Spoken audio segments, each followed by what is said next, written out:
Hi everyone, it's Natalie from nellydesign.com. People often ask me this question: how do you add these things? These little swirls.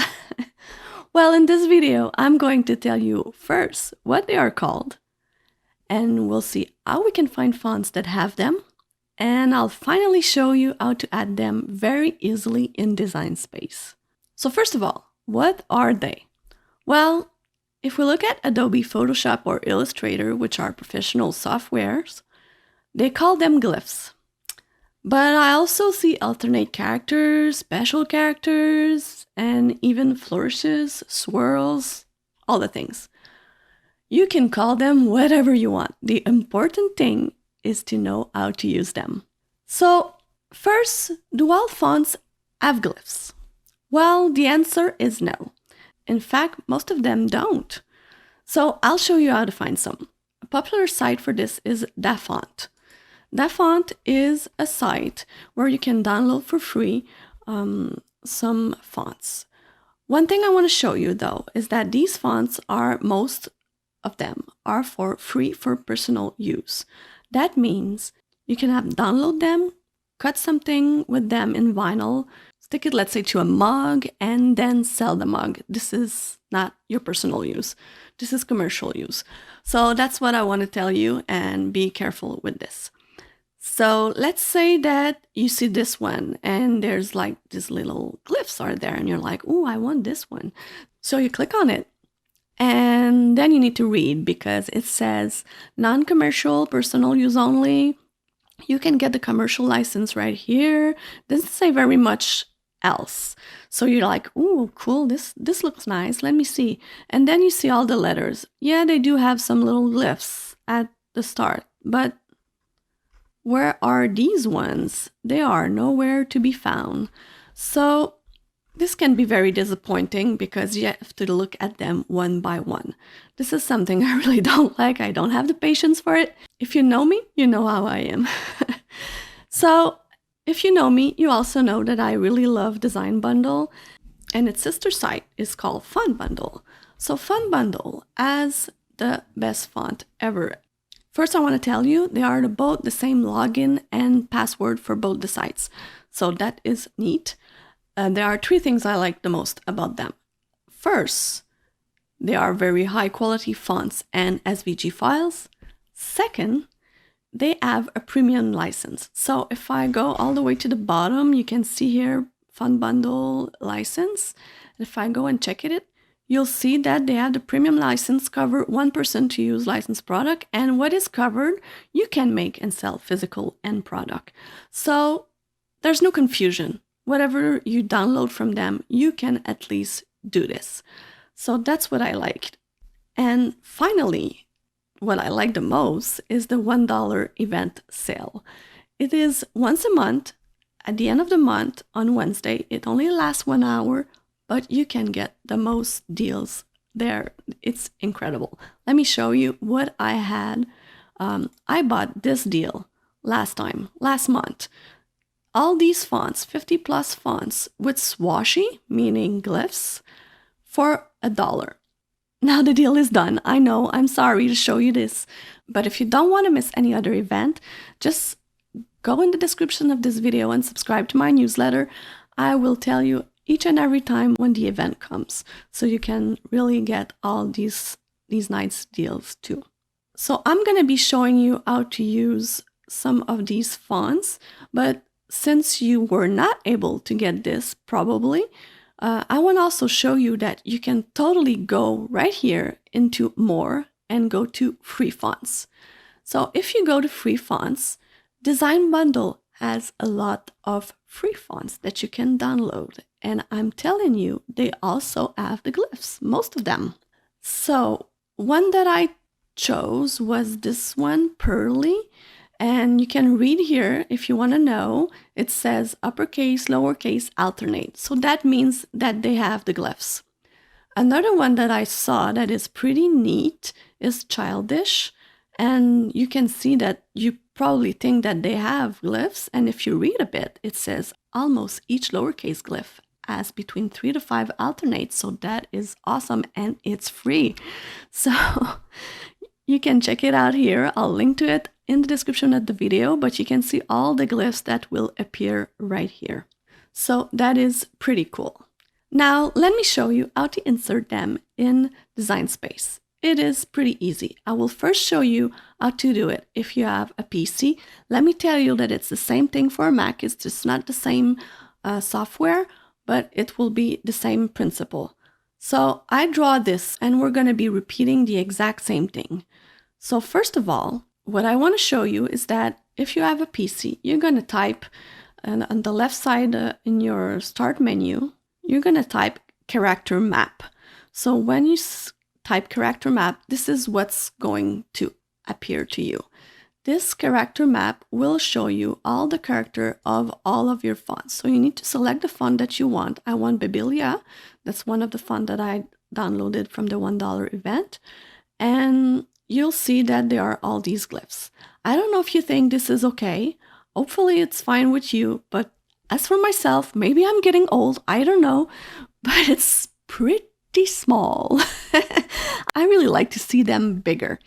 And also, one problem that I see with this is that there are a lot of empty spaces. And when you scroll further down, there's like, what's going on? And what are those? And I have no clue. And it goes on and on and on. So I don't know what this is, but this is not really convenient for me. So what I strongly suggest you do, and I will also link to it in the description of this video, is that you download something called Character Map UWP. So Character Map UWP for Microsoft Windows is free. Yes, it is. And you can have this for your computer if you have a Windows computer. You just click on it and you install it. Then what is going to happen is that this is what you're going to get. So this is a pretty cool one. Don't you think it is big enough? That is way better. And there's no like empty spaces or anything. It's just perfect. So you can go here and go to your fonts by a letter. If you want to go, you can type it, which font you want. And if you think it's not big enough, well, you can come here and go as big as you can and have them very, very big. As for myself, I go a little bit smaller. I am getting old, but I still like to see the ensemble and see everything at the same time so I can choose between them. I think they are pretty cool like this. And if you click on them, you can see them bigger here. For people using Macs, you are lucky. You have the same thing as this one, and it's called Fontbook. So you're going to search on your computer for Fontbook, and you're going to open it, and it's going to be the exact same thing. Very, very similar. And the principle will be the same. So if you don't know how to find it, I will try to have print screen of a Mac on my blog so you can really visually see what to do to access it. But now I'm not able to show it to you in a video. So just continue with this PC one. I'm going to put it right here. I'm going to go get Design Space also. And we're going to be inserting them into Design Space. So as I say, Mac is the same principle. What you want to do in Design Space, first of all, is to add a text, and we're going to be writing family. But you need to select your font first. You see my font is selected already because I already wrote this. But if you didn't select your font, you need to go to right here and type the name of the font if you remember it, or go to System and go get it. So mine is Bebelia. I keep forgetting how it's spelled. So Bebelia, I select it. And if you forgot how to upload a font to your computer and to Design Space, I will link to it right here at the top and at the end of this tutorial.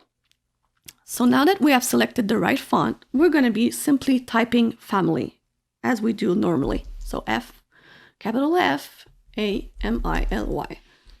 Now it's one on top of each other. I'm just going to put it right here. So Design Space does that. Now let's see. What do we do if we want to make this one? We're going to open our character map like this, and I made it on purpose to have it right there on the right of the screen so I can find the right letters. And I'm going to be searching for the A that way. So if I go all the way to the top, you start by the capital letters. You see the F, it's the same one as this one. It's the normal capital letter. This is the normal A. This is not the one I want. I want to scroll down and try to find the A.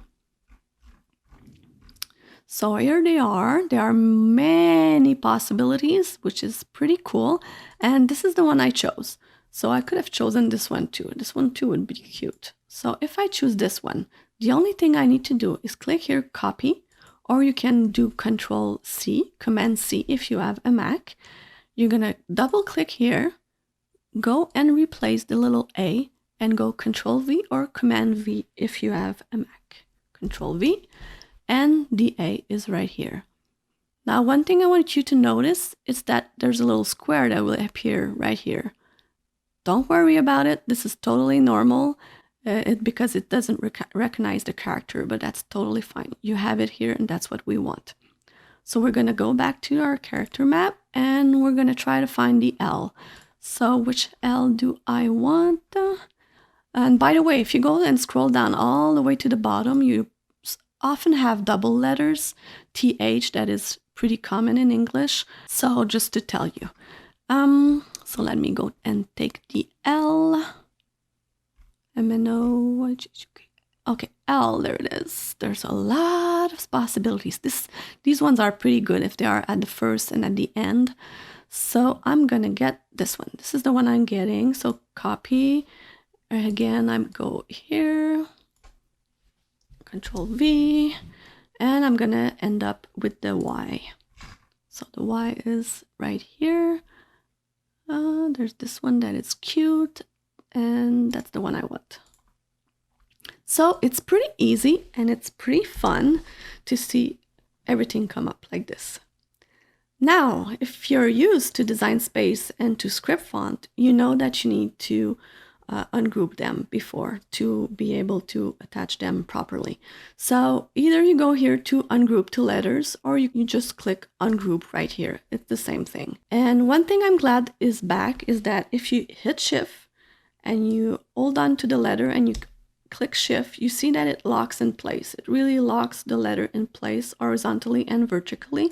So you can really move the letters on an horizontal line. So that is pretty cool.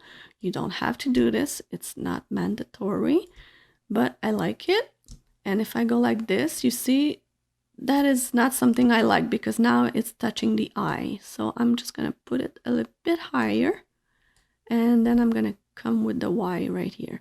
Make sure that the letters are touching each other, because what you're going to do next is to select everything and weld. Because if you don't, Cricut is going to cut each letters individually, and that's not what you want. But before welding, if you notice, my letter here is a little bit bigger. I thought that it was not really proportional, so I decided to go ahead and just scale a bit the F, because I thought it looked better that way. And honestly, it's just me. You do whatever you want. So I just wanted to show you that it's totally a possibility. You can really do whatever you want. You can scale them, and really the possibilities are endless. And before you weld them, you can still change the letters. So if you're not happy with the L or you're not happy with the Y and you want to change this one, you see it's still a letter. It's still an individual letter. So you can go back to your character map and change it. There's no problem. But as soon as you select them all and weld, there's no going back. So you might want to copy this and have them maybe close the layer and just have them on the side just in case you change your mind. That's sometimes what happens to me. So when you're there, you can scale it whatever you want and it's ready to cut. So I hope I answered all of your questions about glyphs. And if there's anything that I've missed, please leave me a comment below. And I hope to see you very soon next time. Bye bye.